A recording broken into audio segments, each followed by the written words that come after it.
So follow along. I'm going to take you through how I did this mink beanie stocking hat from kind of like the finished product, and I'm backing up, and we'll figure it out together.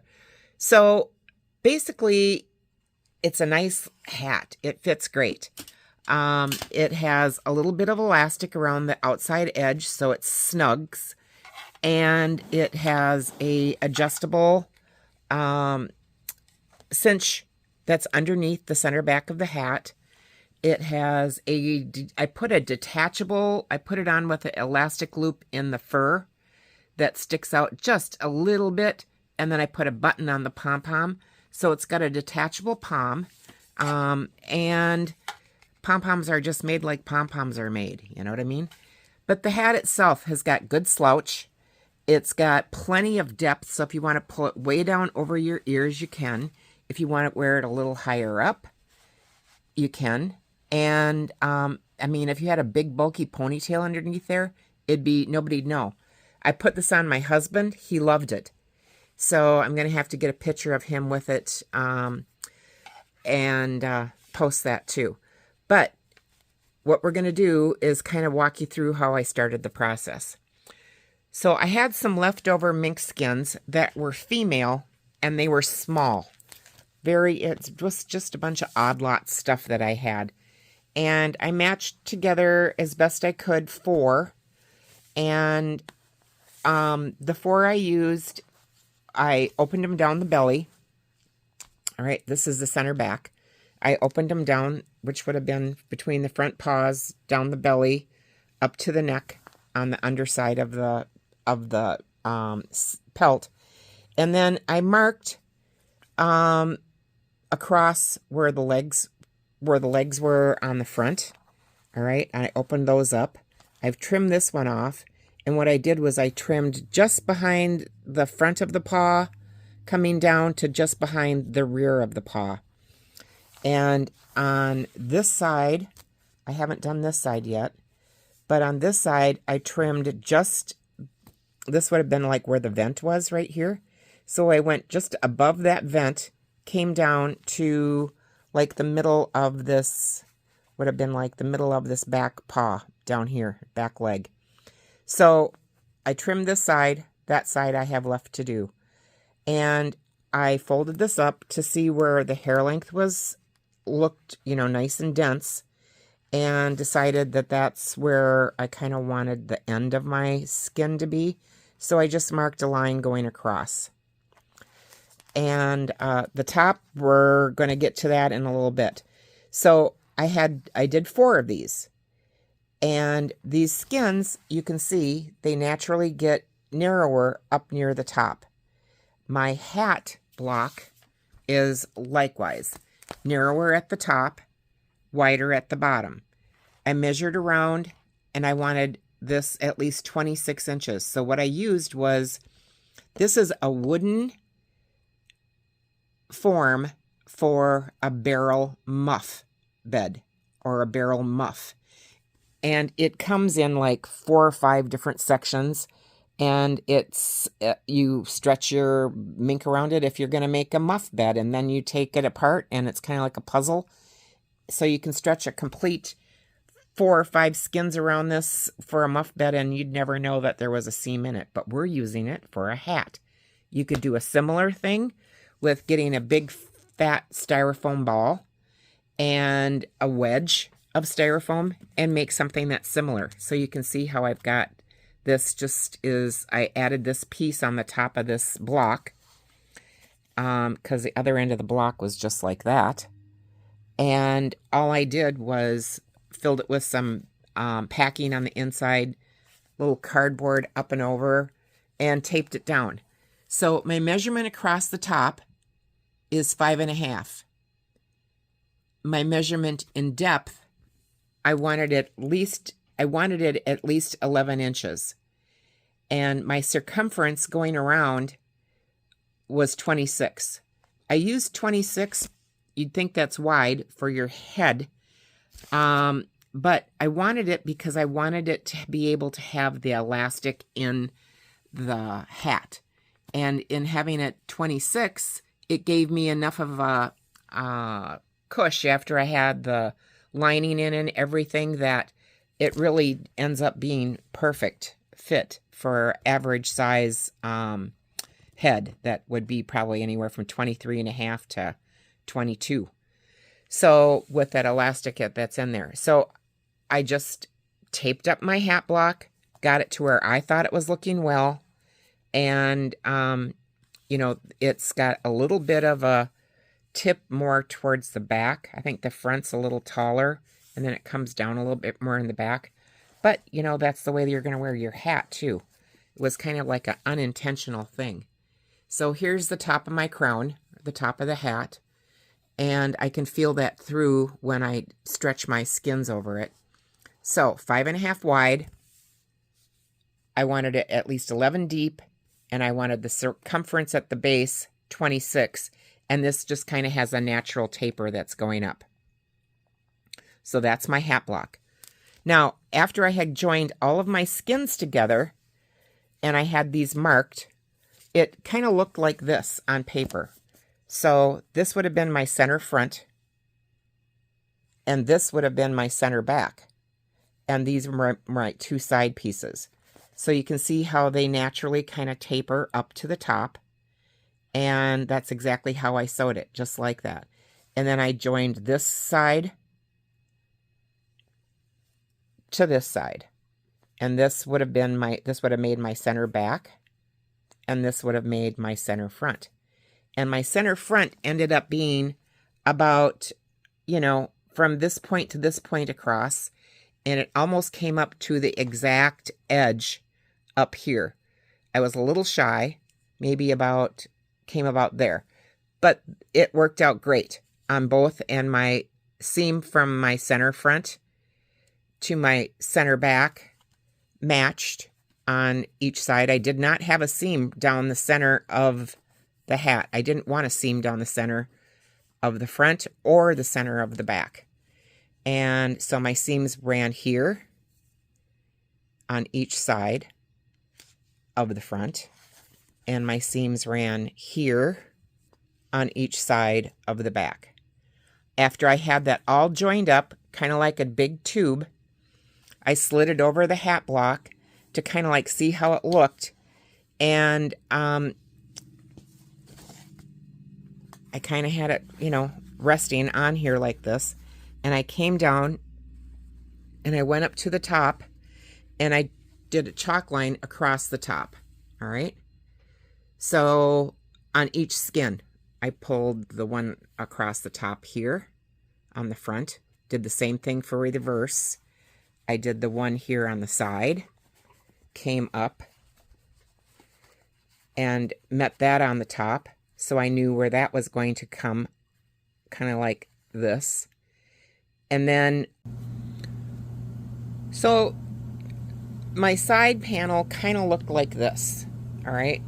It came up and it met my front, and you can see how that kind of like sewed right across, all right? I joined this up in one seam from this point all the way across to the other point that would have been here from this side panel.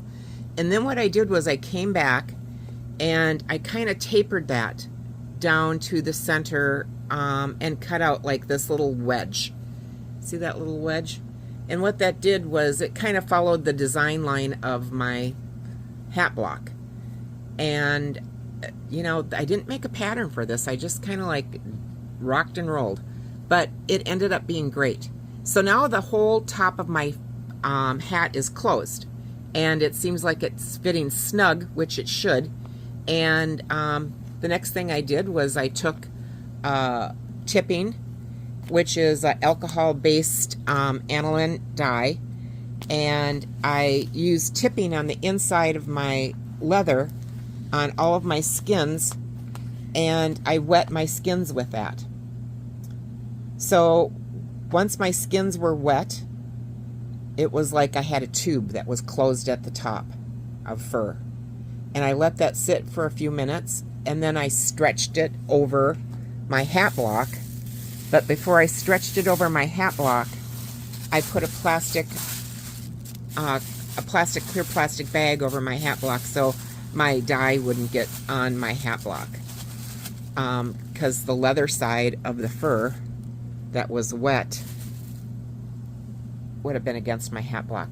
So then I took my push pins and I centered my seam that was across the top, and I tried to roll that seam just a little bit to the back, and I push pinned across the top, and then I pulled my skins down as long as they would go, making sure I had kind of got past that line right there, and I knew where my line was on my hat block, so I wanted to come down at least to that line and below. I let it dry overnight, and then after it was dried overnight, then I came back, slipped it up off the hat block, and marked the inside of my hat. Now it was like a tube from the top, which would have been the crown, to the bottom, 11 inches. After I had that done, then I put some cold tape around that whole tube and trimmed off my excess that was left down below. Now, when I made my hat lining, I used basically the same thing. I stretched my hat lining around my hat block. I made it a little snugger, so I just kind of had an idea of how I wanted it to feel inside my hat. And then I just seamed it up the center back, because this knit that I used comes in a tube. And I seamed it up the center back, and then I just kind of like swooped each side like my fur on my lining using that knit, and it worked great. So now after I have all that done, then I've got some more videos that are going to recap how I did the rest of the hat, and you should be able to be caught up. So thanks for watching. And it is a fun hat.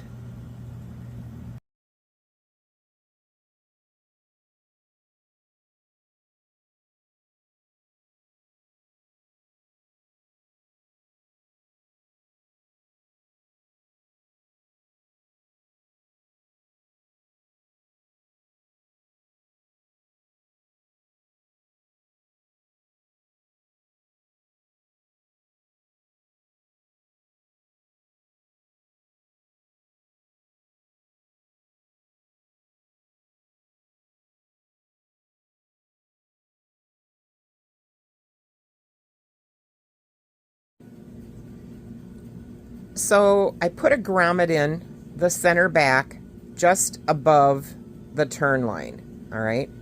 And I allowed like a shy ½ inch for a turn line. And then on that turn line, I put a piece of batting, thin batting, and I just kind of made a tunnel for my elastic to travel through. I butted the ends of my elastic on the side after I had it cinched. I tried it on and figured out, you know, kind of what was comfortable. And I butted my elastic together on like a side area instead of being right in the center front. And then put this little tunnel of fleece on. Now what I'm going to do is turn it to the right side through my hole in the back and see how that looks, and then I'll be like securing this down.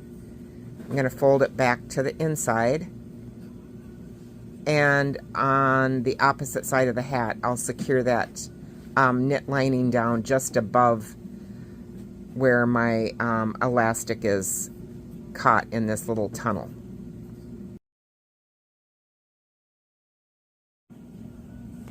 So across the top from one side to the other, I just did a long kind of like running stitch, used a double thread, and then I'm going to draw that together at the end, pull it, and then that's going to gather the top of my hat. So I wanted it to go like this because I didn't want a seam down the center front, so it'll join up like this, and then I put a little tab here of some binding, and I'm going to attach the hat to the center back of the knit here in the same fashion. And I'm going to do that gather stitch on the knit also before I attach that. So for lining on the inside of this hat, what I used was stocking knit. Or rib knitting. It's a lightweight knit, and you know, it feels good when you have it on the inside of your head. It isn't slippery, so the hat won't slide off. And all I did was I turned up about half an inch on the fold and just stitched that directly to the edge of my fur and then I turned it. You know, I made my liner and then just like a tube, sewed that around the bottom.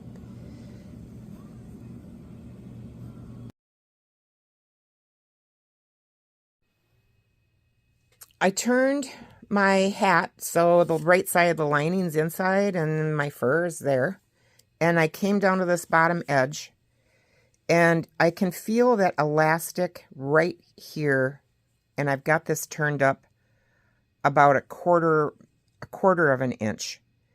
And I just go around the perimeter of the hat with the invisible stitch real close to that seam line where I stitched the hat knit lining to the fur edge all the way around. And what this is going to do is that's going to keep that edge from rolling the lining to the front, and it'll keep it nice and secured.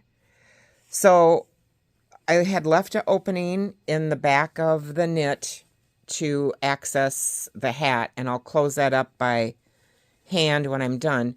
But I gathered up the liner on this at the top the same way I did on the fur on the inside, and then I had a little tab here of seam binding in that seam originally, and I connected those, the one from the fur to the one to the knit. And so this is going to be like a one-piece thing. When you go to wear it, it's not going to come apart. So it'll help keep that together. So next what I'm going to do is probably put on a pom-pom. And I'll close up the slit that I had left in the center back to access the hat from the inside. So this is a knit that comes in a tube yardage, and you know, it's got a comfy feel to it. It's soft, and it's, yeah, I think they call it knit ribbing, and it's not thick, but it's thick enough that it'll give a little warmth, and it won't cause any static when somebody has it on their head, and it won't slip off. So it's stretchy. The stretch goes around it, not up and down. So it's not going to be, you know, it'll keep its shape up and down, but it allows for stretch around. So when I made this, I did this a little tighter than the fur, probably about 1.5 inches tighter than the fur. So it's, so when it feels on, it's going to feel like it, you know, fits nice. So, and then here's my adjusty strap at the back. So if I want this tighter, I just will pull on this little elastic, and that will cinch down, and my grommet or my eyelet is towards the inside of that little turn back facing. So yeah, I can't wait to put the pom-pom on.